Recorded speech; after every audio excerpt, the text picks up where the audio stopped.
I get asked about, there you go. You can make sure you approve the recording for you guys.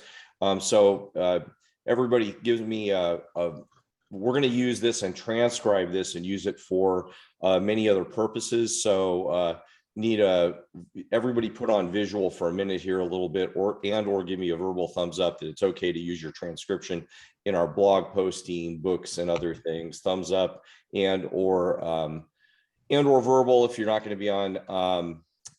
be on video. I want to hear you say that it's okay to use you and you're giving away your rights forever and all eternity for all kinds of other things for our conflict resolution. I got thumbs up for everybody. Literally, if you ever do anything, by the way, that is a funny thing. I was reading about, if it's not that important, you'd probably never get sued on this or anything, but lawyers are now recommending that when you do recordings on things, you say in this universe and elsewhere for getting approval from people. I know that that's actually not really necessary, but some lawyers are recommending that because, like, for example, when iTunes became something, people didn't have permission to use recordings on media like that. And so that people were getting lawsuits presented for we didn't give you permission to use my music on digital media. Well, they had permission to use their music in all kinds of cases. Nobody won those lawsuits, but now lawyers are chicken. But anyway, don't let lawyers run your companies. All right, good. So we're going to record this and use it and transcribe it probably, but we only have an hour to cover something that could probably be a 2, 3, 4 day, 5 day seminar. And so this is covering a lot of ground. We're covering ground that's going to be covering conflict, not just, I think you're going to find a lot of use for this, not just in your business, with interacting with your clients, and I'm going to be pretty agnostic in terms of clients. A lot of you guys are martial artists. I really appreciate having our chiropractic clinic here as well too today, because if you have some questions, it'll help us give a broad perspective.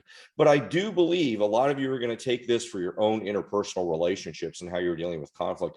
And I invite you to think about it that way, because if you can use some of the tools that we talk about today for your interpersonal relationships, it will help you expand. Because who do you have the most conflict with? The people closest with you. The closer people are with you, the more conflict matters. You know, the more you care about people, the more the conflict's going to be important. The less you care about them, the less conflict's important. So we'll talk about this. And as I started out today, this could be a 12-hour workshop, and I will probably do some follow-up workshops on the details of this. By the time we get to the real resolution part, we're going to use up quite a bit of time, because you need to understand why conflict happens first, and that'll help you with this.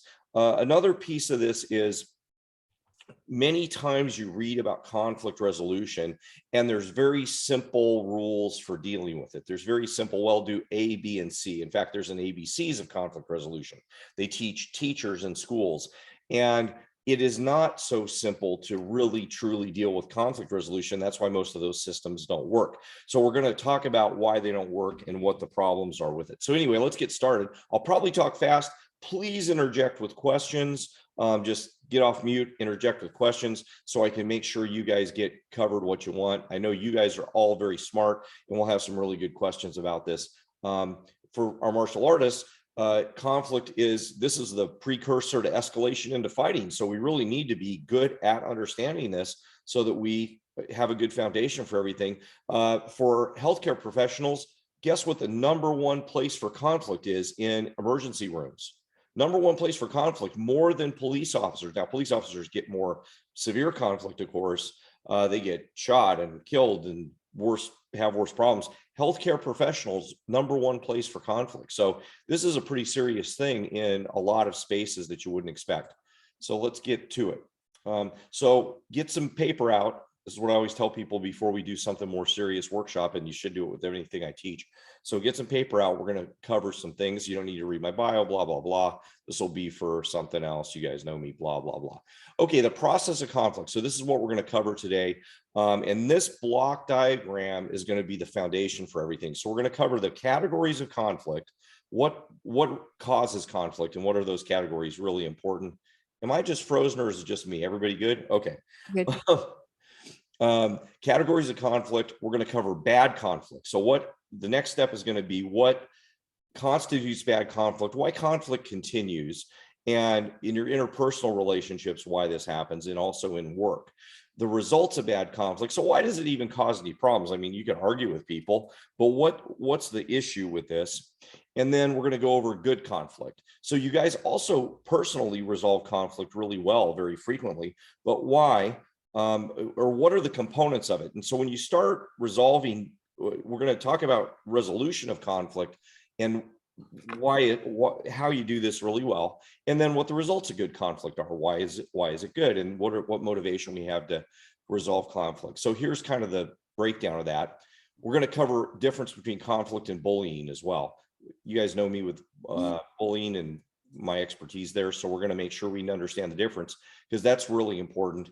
And then all these things, I kind of covered that. So one piece of this with conflict, sometimes if you guys ever been in an argument with somebody or fight with somebody or conflict with somebody, and you go, geez, I can never get this resolved. Those people, there's that kind of person that you never can resolve a conflict with. Anybody ever had that person? No? Is it just me? Yeah. So we're going to talk, if we have time, a little bit on personality disorders. Now, there's a big distinction here. Don't identify somebody as a personality disorder just because they don't agree with you, or just because you have a long conversation or conflict with them. But there are some people with personality disorders that conflict resolution tools will never work with. Okay, so everything I teach you today, we won't have time to go in. There's a whole nother series of how to deal with conflict with personality disordered people. I went through a whole day series on this. And that's how to deal with the drama and manage and mitigate it. We're not going to go through that today. There's work you can do with those kind of people. And some of those people you'll have in your lives. It actually covers 17% of the population. Jeez. That's a lot, right? That means your clients, customers, people in your life, 17%. So that's a high number, as many as 17%. But let's say it's 10%. 10% of people, none of this stuff's going to work with. So you've got to understand how to mitigate the drama. And we won't have time for that today. That'll be another thing you guys will probably message me afterwards and go, please, can I because those are the ones that drive you crazy. And we'll talk about, so if some of these rules don't work, that may be what's happening. Okay, quickly, bullying versus conflict. Anybody remember the rules of what constitutes bullying? Intent to do harm. Right. Very good. Oh, it didn't go up 1, 2, 3. You were going to be perfect. I skipped it. I skipped it ahead. Master Dunn, you were perfect there. Intended to hurt, repeated, and there's an imbalance of power. I skipped ahead for you. Sorry, you were going to be the star of the show. So the key thing here is there's an imbalance of power. So we've got to be careful distinguishing conflict versus bullying. And this is where teachers have a lot of trouble with this. So teachers in school, they think everything is either, when they get educated about bullying or bullying becomes a buzzword, they think everything is bullying. But a lot of times it's just conflict. Kids are having an argument, kids are fighting, or adults are fighting, or whatever. But if you're, like, for example, the boss at work, you have an imbalance of power automatically. If there's no intention to hurt, it wouldn't be considered bullying. So we've got to be really careful about the difference between bullying and conflict. And bullying is a whole nother webinar, which we have a whole hour-and-a-half webinar on that. If it's not bullying, then usually it's conflict. It's missing these characteristics. If it's bullying, the process of managing it would need to be different. We then have to make sure the person that's doing the bullying gets taken care of and managed, and the person being bullied is taken care of in a different way. That's a matter of comfort management. The person that's bullying gets re-educated, and then maybe there's a consequence with that. That's completely different management. You can't use the tools that we're talking about today in a bullying situation. Just as if the personality disorder situation, these rules won't work. Okay, everybody with me on this? Kind of how that would be different. So we can't use what we're talking about today in the bullying situation. So that's another process. Okay, a couple little quotes. You guys can, if you email me later or you watch the recording, you can see some of these quotes. So here's some quotes about conflict. You do need conflict. And we're going to talk about why conflict's really important for processing things. Here's a few quotes. I won't spend time on these, but one of the things that people talk about is, well, we're trying to get conflict down to zero, but that's not really true. There's no growth that happens without conflict. If people don't have conflict, so for parents with kids and they try to reduce conflict, you see some of these parenting manuals, and they don't. Master Sam, didn't you say there was some family that you know that what was the example? Yes, sir. My sister's in-laws try to use positive affirmations rather than correcting kids. So And how did that go? So if they're climbing up the walls and pulling books off the shelves, what do they say? Something like, oh, you should read those books rather than pulling them off the wall. You should sit on the couch rather than climbing the furniture and climbing up the bookcases. Just giving them something else to do that doesn't solve the problem of a kid who's tearing your house apart and it went horrible for a whole weekend. Yeah, so that would work if it worked. But if it doesn't work and the kid says, yeah, but I'd rather throw the books, it's pretty fun to throw the books, then that wouldn't be a very good, you can see how that kid wouldn't grow up. They would get older, but they wouldn't grow up. They wouldn't learn how to manage conflict. Preschool ethnographic studies will show this too. Schools that have the kids manage their own problems, but also correct them when they're getting out of hand, do a lot better than schools who are over controlling or under controlling. People get stuck in developmental stages if there's zero conflict. This is for child studies. They get stuck in early developmental stages when the parents are not managing conflict properly, and so on. So there's all kinds of issues. This is a big one, this is in work environments and in personal environments. So a lot of times we see problem happens, doesn't get dealt with, and because everybody's upset. So the solution is nobody talks, and we'll talk about what this is called later. But so, everybody's upset, so they can't really solve the problem. Problem just gets deferred, but never gets set. So what happens? Resentment, problems, unresolved issues come up, and then people get mad, but it never gets resolved. So it encourages future resolving conflict, creates continued resolution of resolving conflict, creates better tools for resolving conflict in the future. Unresolved conflict devolves relationships and causes more problems because you're always pissed off about the thing you didn't resolve before. So I think you guys can see what the issue is. If there's more conflict, and John Gottman, who's a relationship therapist, and I don't mean to keep bouncing to relationships, but successful relationships, and this applies at work too. The guy does work, not so much customer management stuff, but also interrelationships at work. But when they measure successful relationships, they don't have any less conflict than relationships that are about to get divorced. It's about the same amount of conflict. It's just that the ones who are successful resolve their conflict better. They have about the same amount of conflict, but they resolve it more frequently. Okay, so that's something to think about. All right. So here's some data on this. This is good for you guys to note, especially you guys doing any. I think Master Reeve, you're going to do some business work with some of this. Managers, yes, managers spent 25% of their management time resolving workplace conflicts. Isn't that amazing?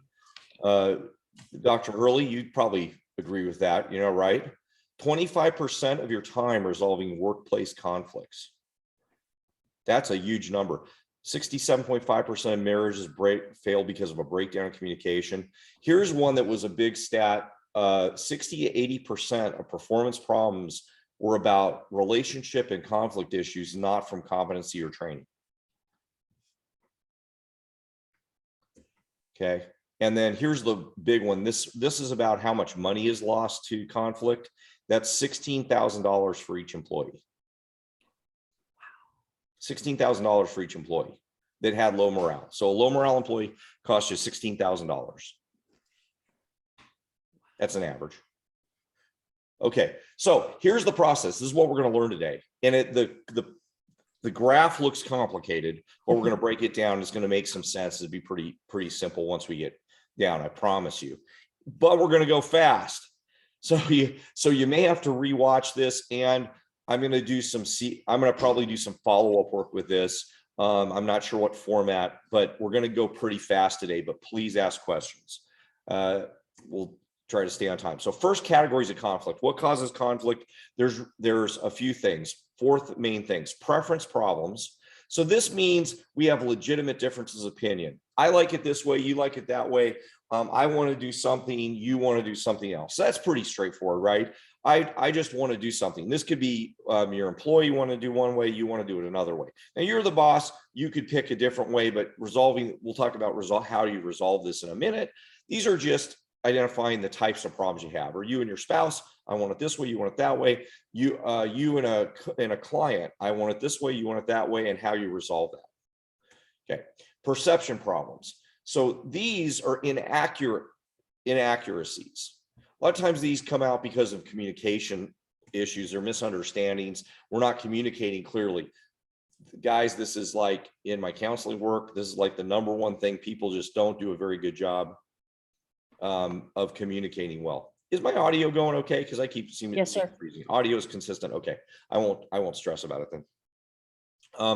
So misunderstandings, communication, and believe me, the number one phrase I hear that people make a mistake with, you probably should write this down. I hear what you're saying, but. So whenever you say, or the other person says, I hear what you're saying, but, the words I hear what you're saying mean you didn't hear what they were saying. Whenever you say the words, I hear what you're saying, but, or I hear what you're saying, and then say something else, nobody heard what anybody was saying. So this is a common thing with misperception.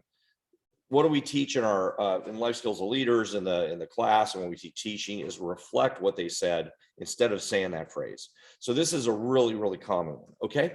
Let me show you the categories of conflict. This is from that John Gottman guy. Oh, this is process problems. I'm going to show you. So bad conflict problems. And we're going to bad conflict traps. So buttons getting pushed, people irritating other people. And by the way, I find this a lot in our schools and our businesses.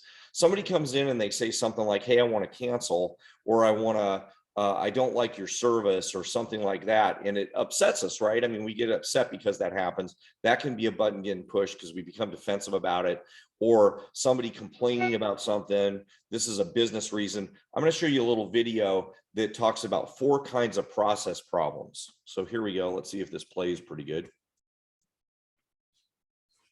Unless, okay, let me see. I think I gotta, bear with me a sec. I need to enable the video, and we're back.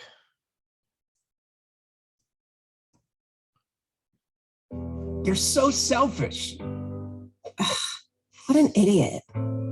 It's not my fault we're always late. We're not seeing the video. Forget it. Oh, you're not seeing the video? No, sir. Sorry. Criticism You heard it. Yes, sir. I was partway there. Okay, here we go. Thank you for letting me know that. All right, here we go. 3rd time's the charm. You're so selfish. What an idiot. It's not my fault we're always late. Forget it. Criticism, contempt, defensiveness, and stonewalling. Dr. John Gottman calls these negative communication patterns the 4 horsemen of the apocalypse, because they'll lead to the end of your relationship. In fact, he can predict this relationship failure with over 90% accuracy if the behavior isn't changed. So what can you do?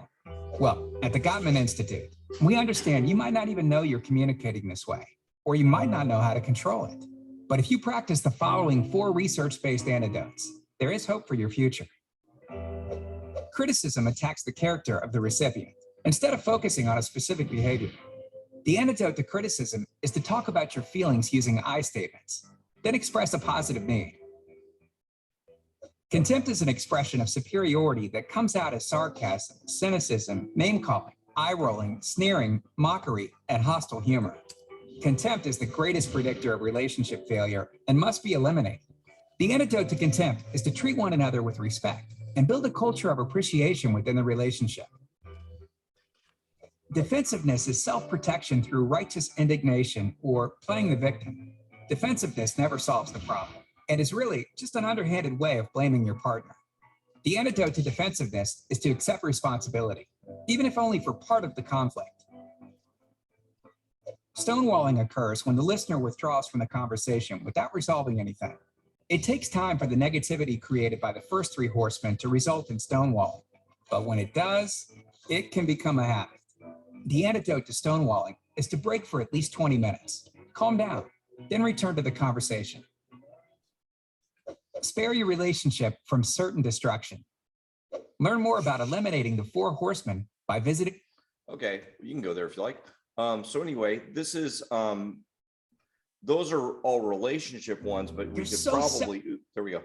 We could probably categorize those as well for each one having a business one. So criticism, contempt, stonewalling, defensiveness. I think defensiveness happens a lot if somebody criticizes us in the business, right? So if it's real easy to go, well, yeah, but, and then we start having a reaction to that. So we'll talk about what to do right, but that can be something that pushes our buttons a little bit and gets us upset, or we want to respond to it. So we'll talk about that in another a little bit later. So let's, process problems. The next one is pressure problems. I'll talk about it because apparently we didn't get. There we go, pressure problems. So pressure problems is the fourth one. And pressure problems may not mean anything's wrong. You're not specifically doing anything wrong, but it means that the environment or something bad is happening. You know, you're stressed about money, you're stressed about maybe the client is stressed about money, the client's stressed about maybe they're stressed about, they're just tired and now they act like a jerk. So somebody acts bad because of one of those categories. So the four categories again were, if we look at the chart, preference, perception, process, and pressure. So those are different ways that might initiate some conflict. So something bad is happening, and pressure is a common one. You know, you're in the middle of doing something at your business, and then somebody comes to you and says something, and then you react, and you may not react as good as you might, you might want to, and then it starts escalating in conflict. So now we're going to talk about, any questions about that? It kind of broadly covers four categories, but it can mean a lot of things. The reason that, I'm sorry, let me go back to this for a second. The reason this is important is if you can identify which one it is when you're in the middle of it, and we're trying to focus on our business now, but also in your personal life. If you can identify which one of these it is, it helps slow you down a little bit in understanding either why they're, upset or having a problem, or you're upset or having a problem. If you can identify, hey, this is we just have a preference issue, or we have a process issue, that was defensiveness. I was showing defensiveness, or they were, oh, okay, I can slow down a little bit, and then I can maybe make a different choice about what to do next. And the choice can be responding instead of reacting, and then we can turn into the good conflict that we'll talk about how to resolve. Okay. Questions? No? Yes. Okay, I'm going fast. Next one is bad conflict. So bad conflict is this box. And when I show people this box, almost everybody can relate to this. This is when something bad happens, you're upset, they're upset, and something happens, and there's a reaction, and then it pushes somebody's button. Somebody gets upset about it, and one of four things are going to happen, but mainly there's going to be somebody's button pushed, and then they're either going to get upset, they're going to shut down, they're in the fight, flight, freeze situation. Can anybody relate to that? Buttons get pushed, the other person gets upset, you get upset, the parent gets mad, the client gets mad, the student gets mad, whatever happens. And look, there's no humans that don't have buttons. We all have those. We all have things that get us upset. And these are based in normal human psychology. We've all got reactions, and they're reactions to danger. These are like, you know, you're back in the Stone Age and there's a saber-toothed tiger running and you have a reaction. This is normal human reactions. And a lot of them are built in. They're built into to our normal psychology. And so that's why for the most part, I think I talked to somebody yesterday. I think it was one of you guys yesterday. And I heard the words, well, when that happens, I just can't help but reacting. And yeah, that's why we want to understand the perceptions and slow down a little bit to reacting, to get out of this trap, because this is a trap that we can get into. The reactions, let's see, let me scoot ahead here. And everybody knows this one, so I'm gonna scoot ahead to this, what the reaction can be. So there's four kinds of traps, and you can, or three kinds, sorry, you can identify. One is, and you should write these down. One is the loud one. You can figure out which one you usually end up in. The loud one. That's when everybody's in fight, right? It escalates. You're upset, they're upset. It keeps on escalating. It keeps on escalating. It keeps on escalating. It keeps on escalating. And then it ends up being a big fight, and it probably, you know, somehow it ends when everybody gets tired out. The silent version is, and this one's, I think, is almost kind of worse, is there's some conflict and you know it's not going to be resolved, and then everybody retreats. And that would be okay if your normal operation would be, and by the way, in business, this happens a lot, where somebody doesn't want to train, or somebody doesn't want to participate, or somebody doesn't want to come and see you as a patient, and they just don't show up anymore. That's a version of silent, you know, bad conflict. They weren't happy with service. They just never showed up anymore. You never talked to them again, and they just went away. You don't even have a way to connect with them anymore. I would rather make sure we're active and connecting with them. But in interactions with employees or staff or people in your personal life, it would be okay if you had a conflict and then later you talked about it and resolved it and everything was okay. That would be okay. But if you withdraw and then it never gets resolved, well, it got solved because we never really talked about it. We never really did anything about it. That always leads to resentment and issue later. And a lot of times I hear, well, yeah, but no, it's okay. We just dealt with it. It's okay. It often it isn't. So that's the silent version. And then there's the mixed. And that one is one person continues to escalate and the other person withdraws. And this can switch. This person here finally gets fed up and they start fighting back again, and the other person withdraws. And this can switch back and forth. So there's the four versions: loud, silent, and mixed. Anybody relate to bad conflict where, you know, this happens and you get upset? Maybe you guys never do that. But I know that's not true. Is there a fourth one? Because that's three. Right. And sometimes this happens in business. Parent comes in and they're upset, they're loud. Our job first is to identify what kind of problem we have. Okay. Sir, that was three. Is there a fourth one? You said no, there were three. I said four, but then I went back to three. There's three conflict trap versions. So the trap is if we escalate, if we both go silent, or if it's mixed. Okay, got it. Okay.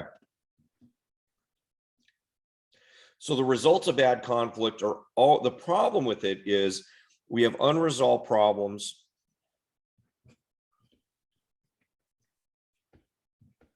Need a different color. Unresolved problems, more distance, so then we don't talk again. You get less work done, and mainly this is a big deal here, is broken trust. Ooh. Broken trust. You're not going to trust the person.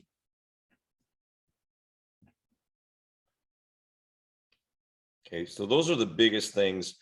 And the more times these things happen, the less your trust is going to have, the more you're going to have unresolved issues. Okay, so now we're going to go back here to good conflict. So this is remind you guys of the whole picture. So here's the whole picture again. We went through categories of conflict. We did this. We went through bad conflict.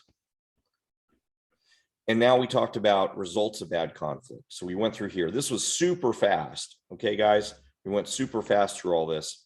Now we're going to start talking about how to resolve the conflict. Questions so far? I'm trying to stay on track. This is what we would like to spend, a lot of time on, but for our time here. Okay. So to have good conflict. Now you guys have all had good conflict before. You've all resolved stuff with people. And when you resolve stuff with people, it's all worked out fine. You've either compromised or you come up with a better solution or things have gone good. We want to identify this process and where it'll help you identify where things might have gone bad and slipped into this bad conflict trap. So let's see how that is going to work. So there's 5 prerequisites for reasoning and having good conflict. And these would be important maybe to write down and make some notes on. One is humility. So the humility prerequisite is, and this one's the hardest one, I think, is being able to say, I could be wrong, you could be right, let's talk. So in either the hardest time to do this is if you're in the middle of conflict. You're in the middle of having a fight and being able to say the words, I could be wrong, you could be right, let's talk. That doesn't, now it's important to remember, and the hardest thing for people to get is, this doesn't mean I'm saying I'm wrong and you're right. I could be wrong, you could be right, let's talk. You don't even have to say that out loud. You just have to operate this way a little bit.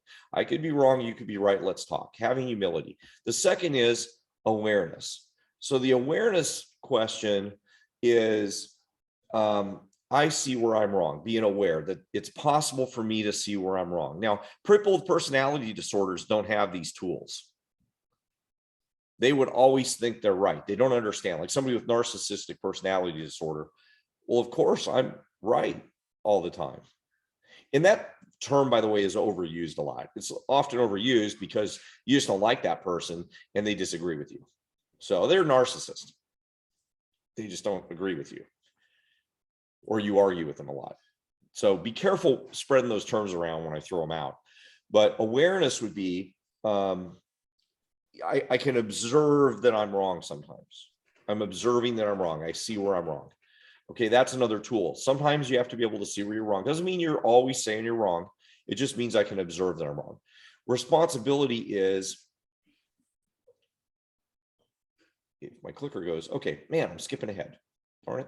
It bothers me when I'm wrong. So one of the other tools is, if you're responsible, it bothers me when I do make a mistake. Somebody with a personality disorder wouldn't bother them. This is a little bit extreme example because we don't see these very frequently, really uncommon, but somebody with like a sociopathic personality disorder or sociopath, not a personality disorder, that would be an extreme example. But somebody with a borderline personality disorder, it wouldn't bother them if they're wrong. If they're wrong, doesn't matter. It doesn't make any difference. So awareness, I see where I'm wrong. Responsibility is, if I do make a mistake, it bothers me. So there's a some concern if I do make a mistake. Empathy would be it bothers me when I hurt you. These definitions are pretty important. So it bothers me. These aren't definitions. These are just statements you could make about it. So it's the capacity for participating in another person's loss or feelings. I understand what they're feeling. And the last one is really important. It's reliability. So I have an understanding when I'm wrong, I'll change.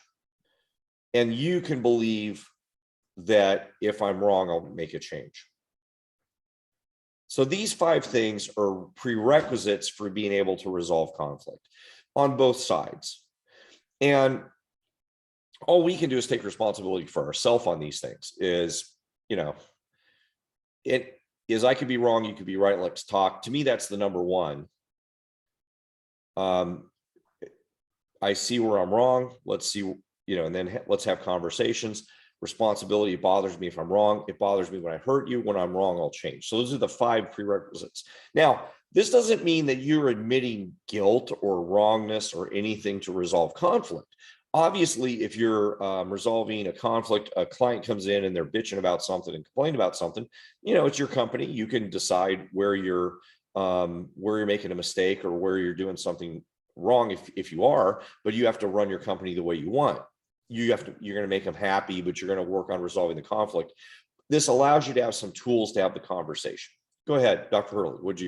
You had a question? I have a question. Is personality disorders encompassing or related to people that are considered on the autism spectrum? No. So, because I would recognize that some people that would struggle with some of these things might overlap with that kind of category Yes. as well. That's a great question. So it's a fantastic question, in fact, and a really good point.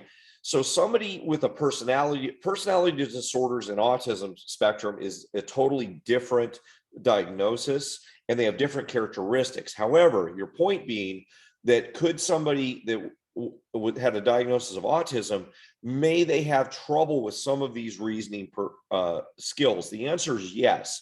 They may have trouble with, they wouldn't have trouble necessarily with any of these reasoning skills, but they may have trouble with the conversation. So it may be important to understand that when you're having the conversation. They wouldn't necessarily have any problem with humility or awareness or responsibility, empathy, or reliability. There's nothing that says somebody with and when we talk about autism, this would be a longer conversation, but that's a set of characteristics that we kind of bundle together and give a diagnosis to, so that we can provide services and help and give them some and give them and identify some things that we can then do some training with them, and they can have some ways to identify and skills that they can work on.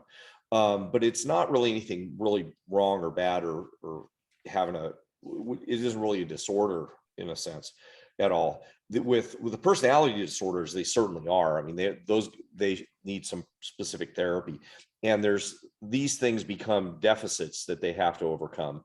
In autism spectrum, these wouldn't be deficits, but getting to the point where there might be some communication breakdowns, that would be the issue. So getting through the communication breakdown, there may be some issues there, but they wouldn't have any deficits in these areas per se.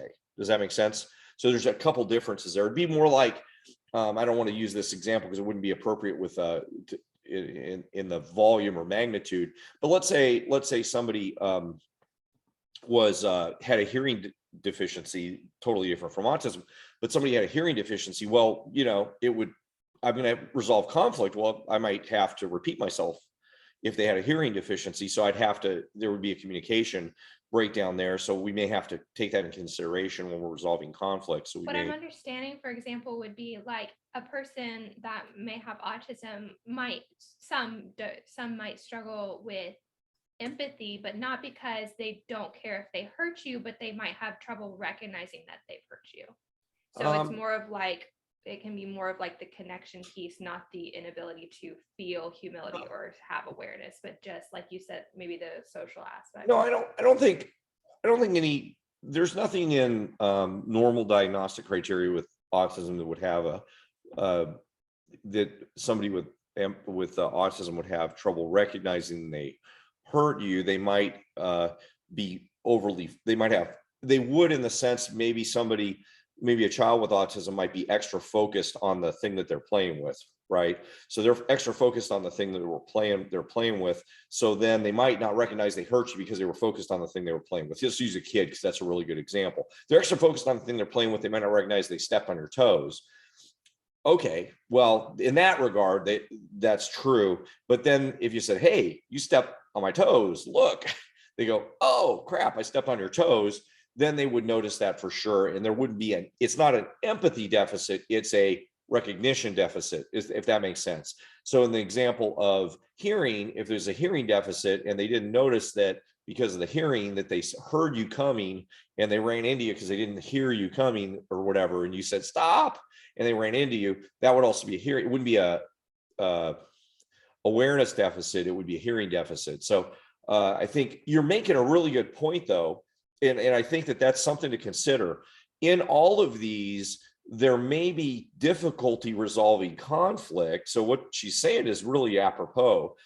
It may not be one of these issues, and we want to be careful. There may be things that we then need to be aware and consider. Somebody with the deafness example, if somebody had hearing difficulty, well, it would be harder to have a conversation with for them too. And so we have to manage that if we're managing some of these skills to have conversations. And maybe they get frustrated. If you watch that Coda movie that just got all the Academy Awards, there was a lot of frustration there in that movie. I didn't see the movie, but I saw the trailer. The whole trailer was the frustration with the child that was hearing and the parents weren't.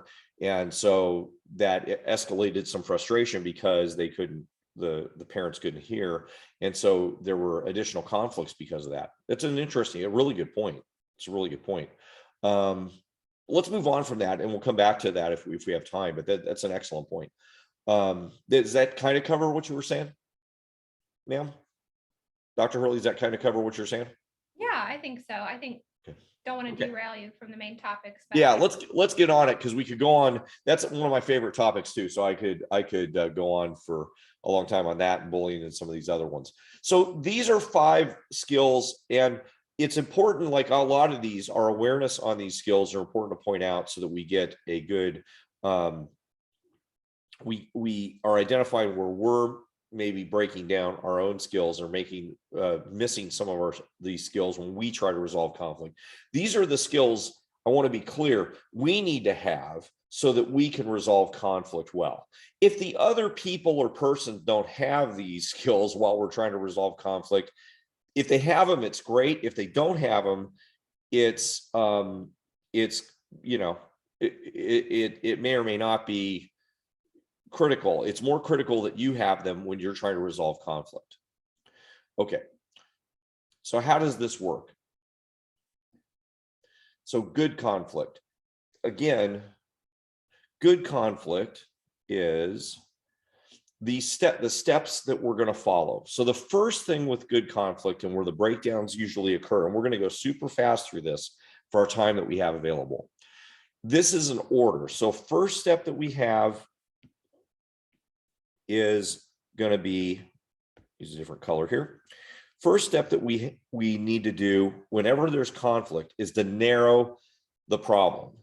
So if you're helping somebody, maybe you're mediating a problem between 2 people or you're dealing with it yourself. First step is narrow to one issue. Now this is where things break down a lot, because if you're talking to somebody about something, I said, well, I have a problem with X. They say, well, you know what? That's true. And I have a problem when you do X, I want Y. That sound familiar? I don't like it when you do this. Yeah, but I don't like it because that you do Y. Okay. Well, we have to narrow it down to one thing at a time. The biggest issue that comes up is that it's thing 1, and then we are trying to also measure thing 2. So we have to narrow things down. Okay, well, let's deal with that first thing first, and then we'll talk about the other thing. So narrowing things down to one topic is step number 1. That's I can't emphasize that again. If you're trying to deal with multiple topics, it's very hard to resolve conflict. So one topic at a time. The second piece is the empathy piece. This is 2. And empathy, and we've talked about this in other contexts, is about validation. And the validation skill in empathy is a lot of reflection, paraphrasing, and on both sides. So what this means is making sure we don't use the phrase, I understand what you're saying, and this is my side. It's making sure we talk about, we reflect what the other person is saying so that both people get heard. Before you can resolve conflict, both people need to be heard. That means both people need to rephrase what the other person said. And sometimes this is very difficult. When I do my counseling work, I'll ask, it'll be something. I had one example where a lady, in a man and wife, they were married, and they just would not do this part. And I'll use this example because I'll never forget it. And I said, well, okay, she had a water bottle there. I said, okay, let's try it with you and me. I said, can you just rephrase what I said? And I would like you to give me the water bottle. Just repeat that after me. Just say, I'd like you to give me the water bottle. And she'd say, here. And she handed me the water bottle. I say, no, I'd just like you to say the words, I'd like you to give me the water bottle. And she said, here, the water bottle. She just handed me the water bottle. I said, okay, let me see if you can do that. Would you ask me for my water bottle? And she goes, would you give me your water bottle? And she said that. And I said, okay, so what you'd like is for me to give you my water bottle. And she said, yes. And I said, okay. And I handed her the bottle. So we kind of did this back and forth.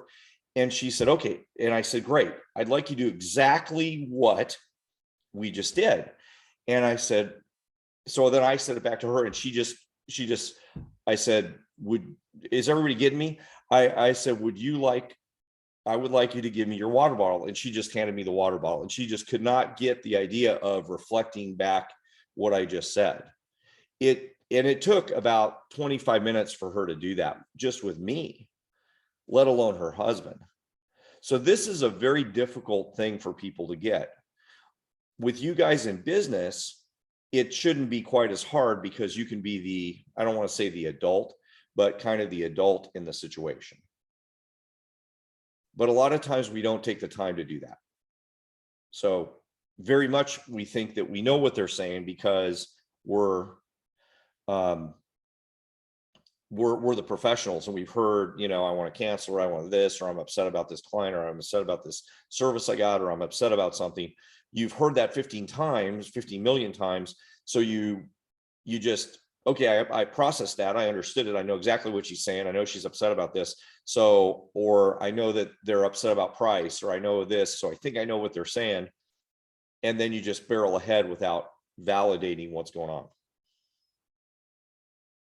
Reflecting it, make sure they understand that you're connected with them. So this piece of this can't be skipped. It can't ever be skipped.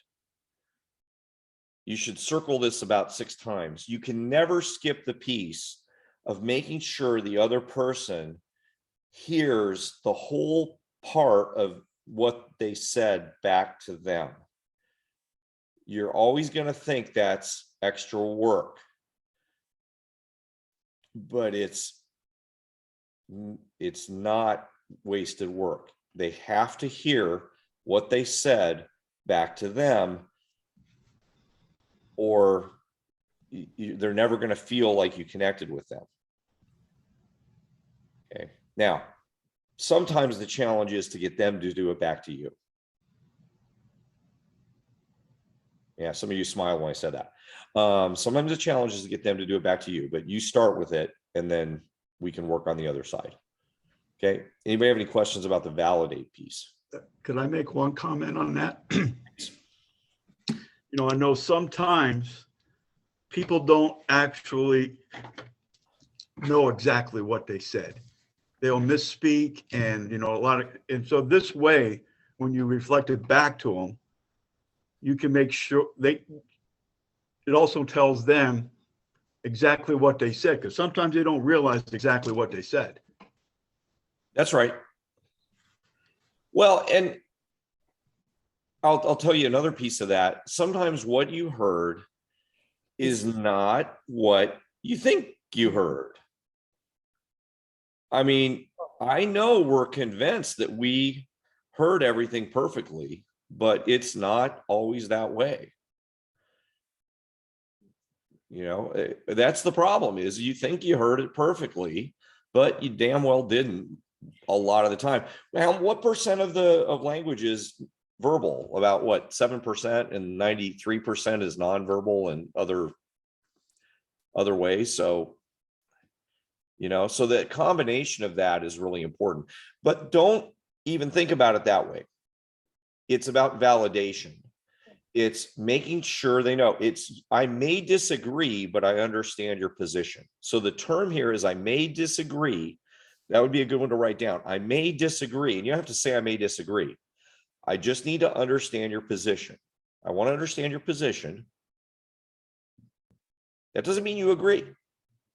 You don't have to agree. Okay. This part is the most important part of what we're doing today. Everybody with me? All right, the next piece, once you've done that, now everybody, what should happen is the tone calms down. You understand them, and hopefully they understand you. Okay. Now, solving it. By the way, in business, it may not always work this way, because you may have to, I teach you guys for martial arts, sometimes you have to say, we don't cancel for any reason whatsoever. So you make sure that that's out there, and then we understand each other's position. So they need to just understand you. It's not going to be, they need to understand that too. That there may be some tools that you use in this validation stage that's actually to calm them down. Because it's not a negotiation there. It's to calm it down. That's the validation stage. So they're clear on the position.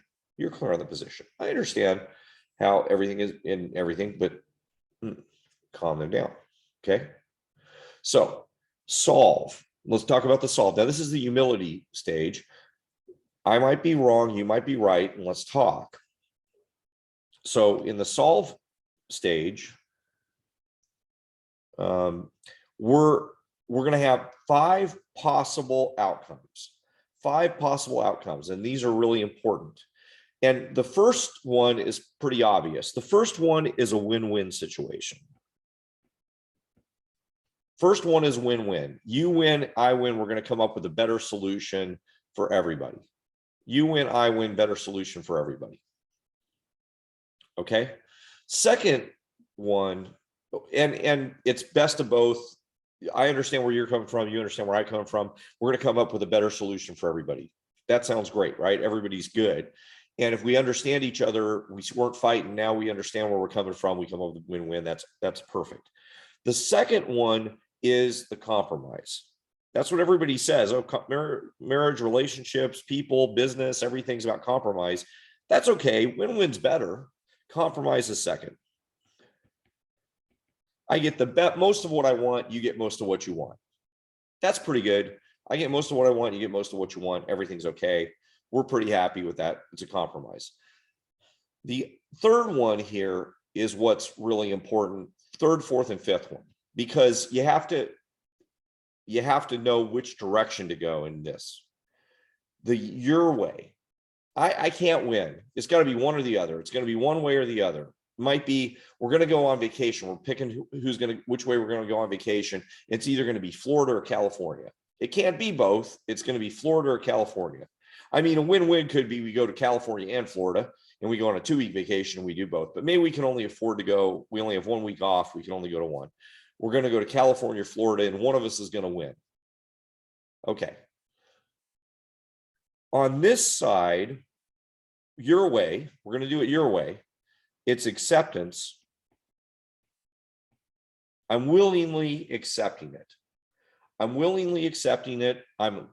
It's fine. I'm happy with it. I'm going to have a good time. I'm going to be excited about it. This way is I resent it. Fine. We'll do it your way. Those are 2 completely different solutions. It's going to be your way. Fine. I don't like it. Okay. 2 different solutions. Other way is acceptance. Okay, well, I'll get the next one. Now I'll get the next one. We go to Florida next year as a compromise. That's the partly both. But this is, there's only one solution. We're going to paint the house green instead of yellow. Probably don't get two solutions. They're not going to paint it green next year. Maybe, I don't know how that would be. It's not, it's only one way. Yellow's going to be it. I'm going to be happy with yellow. I'm not going to learn to live with it. That's resentful. Learn to live with it is resentful. I'm going to accept it.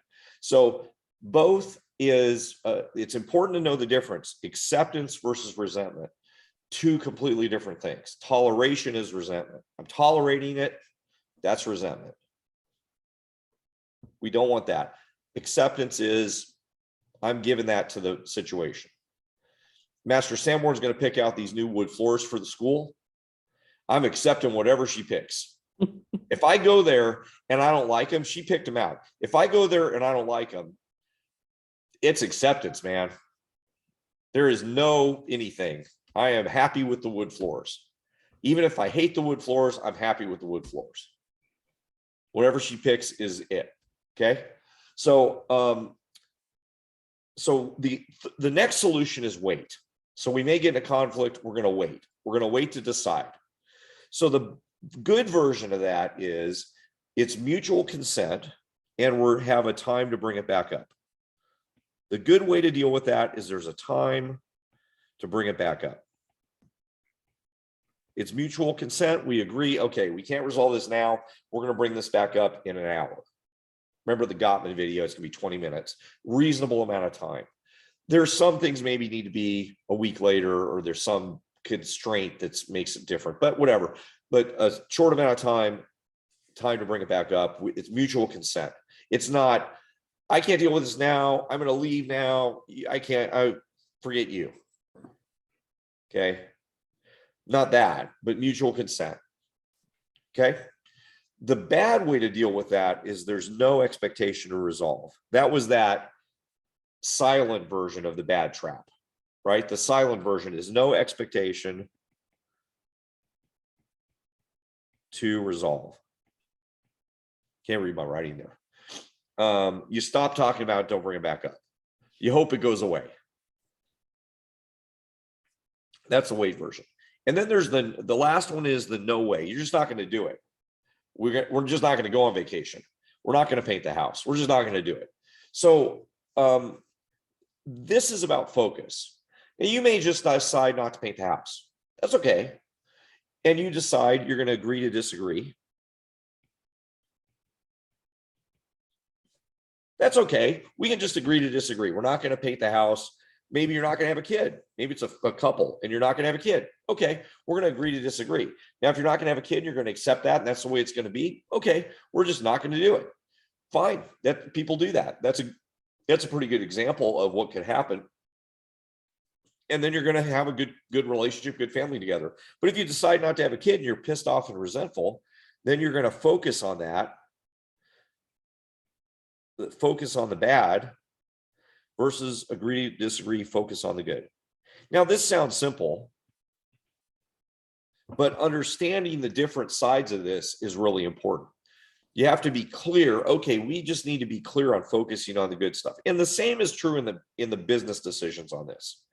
The same is true on the business decisions. If we're not going to grow into another unit, we're not going to open another school, we're not going to open another business, we're not going to do this. Okay, great. Then we're going to focus on the one unit we have, or we are going to open another unit.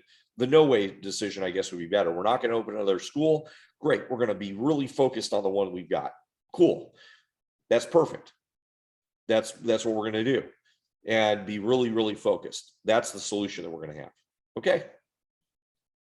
Or, oh, we should have always done that. We really should have done that. I'm really pissed off that we didn't do that. This is internal issues too. Any questions on the solve one? I find this very helpful that we have these 5 broken out. Which one is it? And then which direction on these last 3 are we going to be on? Are we going to be on the acceptance one? The if we're going to delay our decision, are we going to have a focused time to come back to it to make sure that we resolve it? Or are we going to have, and we're going to agree to disagree if we decide not to do something? Or are we going to be on the pissed off, resentful side? Good. Any questions on that? No? Good. You guys are good with no questions because we got a lot to cover. Okay. On the last two, these are really important. The last two are the ones that people blow off. You talk about a solution, you say things are good, everything's fine, but the last two are the ones that people mess up. Remember, reliability, that means I am the responsibility and reliability about I have some focus on changing and being consistent about changing. So specify means you're going to have an actual who does what. So having an actual plan for things, who does what, when are we going to do stuff, how's this going to go down? Sometimes by the time you get to the solve part, you're like tired out, but you need to finish it with who does what. And then the adjustment is, what about when it goes wrong?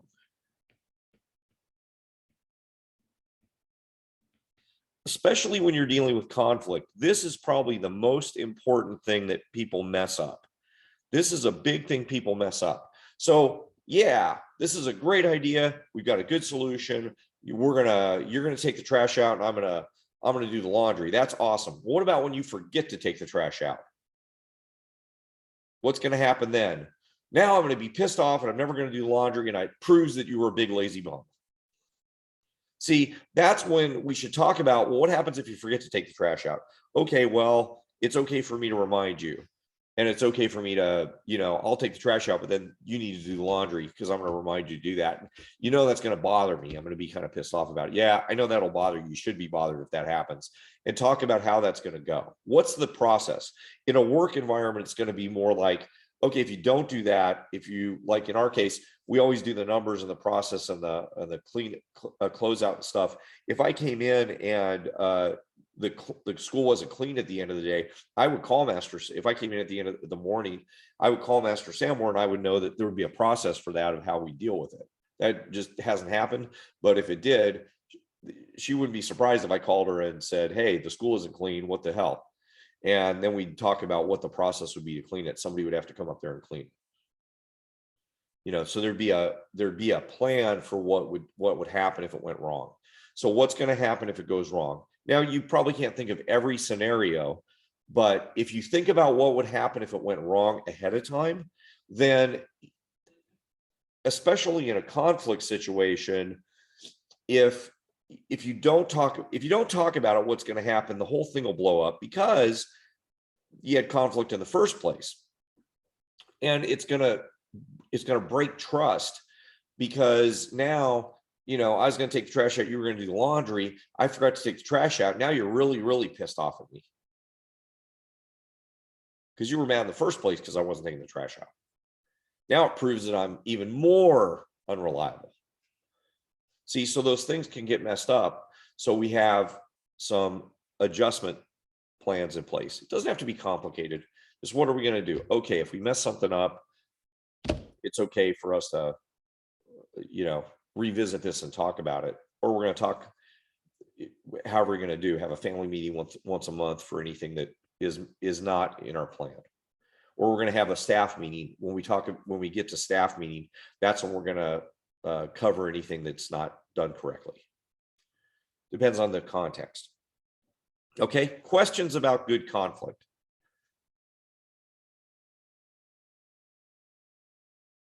Nope, everybody, I explained it so well.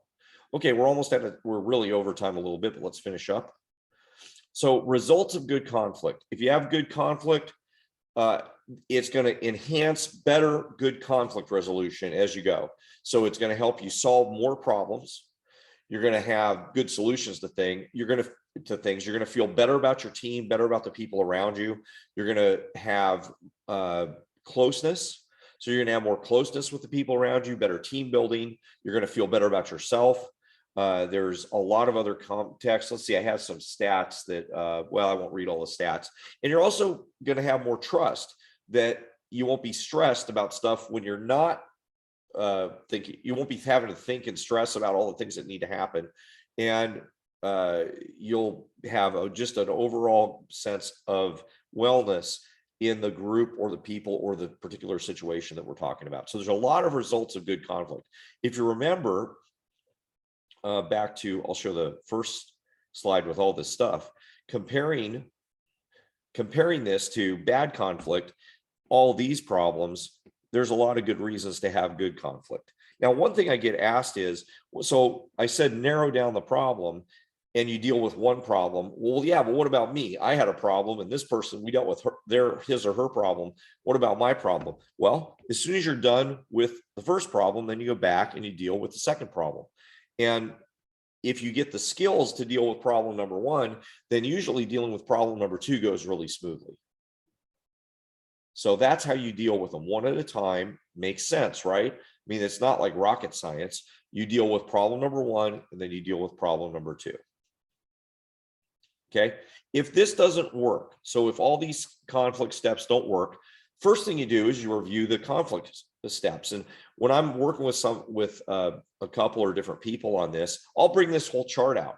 I show them the bad conflict trap. I show them this trap first, and I'll show them this and I'll say, hey, this seems to be what's happening. And almost everybody goes, yeah, that seems to be what's happening. And then they go, yeah, that's what's happening. So what do we do? And then we talk about what to do next. Okay, the first thing we're going to do is figure out what one problem you want to solve. Then we're going to make sure everybody understands how they feel about it, validate each other. Now, how are we going to fix it? Okay, you're going to do that. So how's it going to work? Let's specify it, right? We're going to specify it. And then what happens if it breaks down? Well, what do you mean break down? We're going to do that. Nah, what happens if it doesn't work? What happens if they don't do this? Okay, good. Now let's fix the second problem. So that's how it goes. So what happens if that doesn't work for you guys interpersonally? What can you do? Well, it's not going to work all the time. So remember that adjustment phase or the last phase, it's not going to work all the time. That's normal. Other possibilities, again, remember, it could be bullying. So if you're dealing with somebody that's having a problem with this, is there an imbalance of power? Is it repeated, and is it intending to hurt? Are they trying to hurt somebody? If trying to hurt somebody, it's not really conflict. They have a control position over the other person. So it may not work. Or is it a personality disorder? And remember, you don't have to really remember all these. If you want to look it up, if you're interested in this, there's three types. Oops. There's three types. There's cluster A, cluster B, cluster 3. If you feel like looking up personality disorders, you can. Probably the people you're thinking of in your mind that have personality disorders probably don't, even though it's relatively common. But it probably isn't your spouse. Don't worry. Probably. But anyway, the most common ones are the B, erratic and dramatic, and that's antisocial, borderline, narcissistic, and histrionic personality disorders. But so you kind of know these people. You probably met some of them where they are kind of in it for themselves, and you're arguing with them, and you just nothing seems to work right. That's what you're dealing with. So if it doesn't seem to work, first of all, that's pretty normal. Second of all, it might be one of these other two cases. Any questions about that? All right, let's wrap up. I was 15 minutes over. So again, this was way fast. If we have some more time, I'll spend some more detail on and I may do another module on how to do the resolution of the conflict and also the bad conflict. We went through conflict types. Why conflict resolution is important is that data was big. If you remember back from how much money was spent on conflict resolution, how much time spent by managers, I hope that you got a good idea of bad conflict. This conflict types was really important because those 4 P's, the process, preference, and those different types of conflict, that's like the whole thing. If you can recognize the type, it'll slow you down and help you figure out what to do next. You saw bad conflict, it happens to you. It's all going to happen. It happens to you too, just like me. But to get out of that, use the good conflict resolution skills, narrow things down, validate, figure out the solution, and then figure out how to specify the plan, and then figure out how to adjust and take some action. So you guys have some steps you're going to do now. Anybody have any steps they want to share that they would do, or what main takeaways you got? Somebody put something in the chat. I probably should have answered that like an hour ago. That's what I get for having chat and ignoring it. So any takeaways you got so far? Freezing doesn't help. What's that? Freezing and walking away doesn't help. Freezing and walking away. Yeah, that's called the silent one, or Yeah. the mixed one, depending on what the other person's doing. Yeah, that doesn't help unless you resolved it later, but still it probably doesn't help. What would be better is let them know this isn't, if you can't be in the conflict at that moment, it's okay to say, I need to talk about this in a little bit when I'm calmed down. I want to do it in 20 minutes so that I can gather my thoughts. Is that okay? And the other person may go, no, it's not okay. I'm upset and I want to keep going. Well, it's not okay with me. So I want to come back and talk about it in about 20 minutes. So that's what I'm going to do. And, depends on the other person, whether they're okay. If they're not okay, then that's okay. You can just do it anyway. But if you're going to control, we've always got, we can only control ourselves. So yeah, but that is, if it never gets resolved, it's not good. But you could come back in 20 minutes, then you can try to use this process. Yeah. What other takeaways you guys got from this so far? Spending more time narrowing it down just to the one issue at a time. Yeah, that's what I find helps the most. That's what I found for me helps the most out of this, is what's the one thing we narrow down, because almost everybody wants to go to 2 or 3 or 4 or 5 things. They want to try to hit multiple pieces here, and instead they get bogged down in, yeah, I want this. Well, yeah, but I want this. What does A have to do with B? A lot of times they're completely unrelated. So what we need to do is stay focused on one thing and finish the process. Then we can go back to the other thing and finish. And to be honest, what you have to do in your own work is make sure you do come back to the other thing. Don't ignore the other thing that they were talking about, because that builds trust in the other person. If I say, hey, I don't like it that you forgot to take the trash out, and you go, yeah, but I don't like it that you didn't make the bed. Okay, well, let's talk about the trash first, and I'm happy to talk about not making the bed. Let's do that. But if you go, well, I didn't make the bed because you forgot to take the trash out, then it's a fight, right? That's bad conflict. But if we say, well, let's talk about the first one first, and I'd be happy to talk about the trash. And then if you go through this process and you go, okay, now I know that you want to talk about making the bed, and then you bring that up and you make sure that does get covered. Then you're building trust, right? Now the other person knows that you're not going to blow off the thing that they said. Now, sometimes when you do that, they go, well, I really didn't care about that. I was just, mad that I felt defensive about the first piece. Remember that Gottman video? The Gottman video is really good. It covers a lot of stuff. Yeah. But narrowing down, but like for students, if they're having a problem, I don't like that. A lot of times they say, well, yeah, but you came in late. I didn't like it that you can cover XYZ. Well, you came in late. No, I understand. We didn't get to cover that today.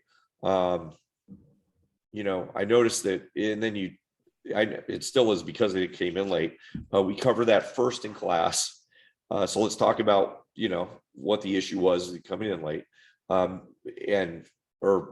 talk about the issue that you didn't get to cover that. And then you'd validate each other.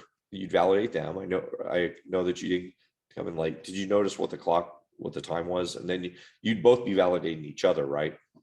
Mm-hmm. The process would end up being a little different. The validation tool is really powerful.